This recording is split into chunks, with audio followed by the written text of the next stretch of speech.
Ideas that spread win. And some of you might not remember life before Starbucks, especially if you're under the age of 30. But for those that do you remember when coffee used to cost like $1 and not $7? And speaking of Starbucks stuff, that kind of business move, do you remember when the only place to work was like work?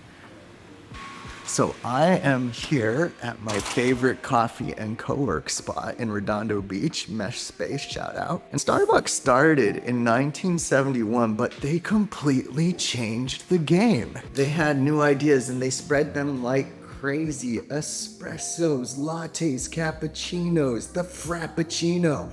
My personal favorite, the iced Americano.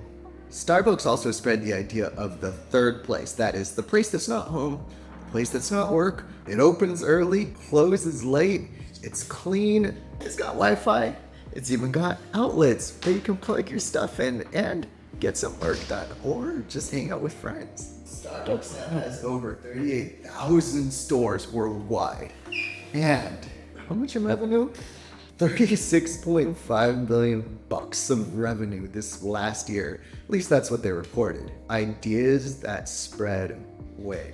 One of my favorite TED Talks of all time, Seth Godin tells us this over and over, that ideas that spread win. I remember life before Starbucks. My dad was totally into it, and he was what you call an early adopter. I remember when we were checking out universities, this was in the late 90s, so you know a little bit about how old I am, but we were passing through Washington on our way home from a family road trip to visit my dad's side of the family in Idaho.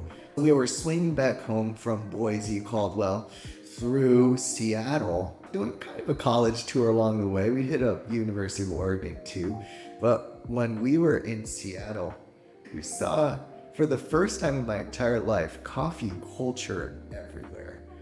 Up to this point, the only place we could get a coffee was like, I don't know, McDonald's, a hotel lobby, and Denny's.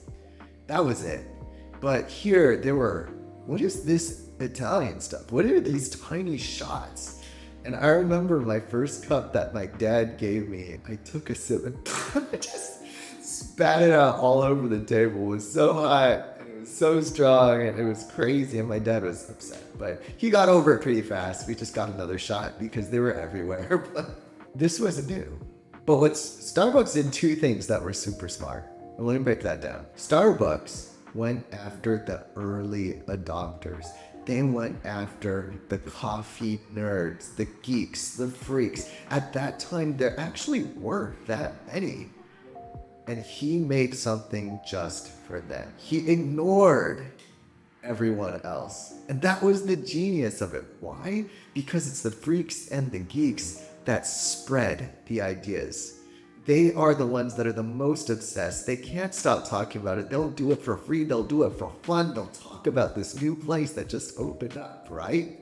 And that's what they did. But here's a second thing that Starbucks did in the early days that you'll never see them doing the same way anymore. They're just not built this way anymore. But those employees at the very first Starbucks up in Washington, they were trained and they were ready and able and eager to educate anyone that came in on what is an espresso. What's the difference between a latte and a cappuccino? Why does it matter where you get your beans, how they're roasted, how finely they're ground, the timing of your pull of an espresso shot, how hot the water is. They do all of this stuff.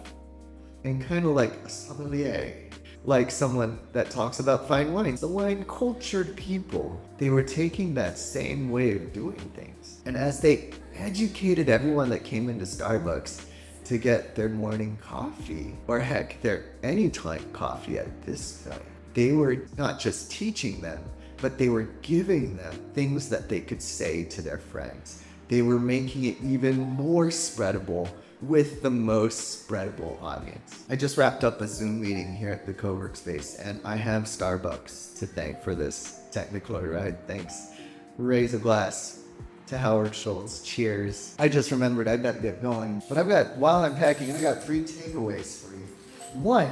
Find your freaks and your geeks. Pat Flynn calls these your super fans. You want to figure out who those people are because they are the people that will talk about you because they are obsessed, and they will do it for free because they just can't stop talking about this kind of stuff. And then two, the next thing is you want to make something just for those people.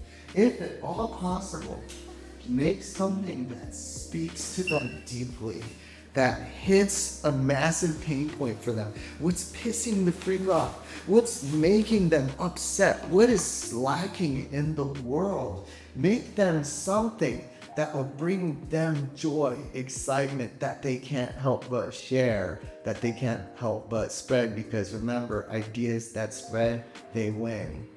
And the last thing that I want to tell you on my way out the door is this: educate people and give them shareable sound bites. And you can find out about that in the next video.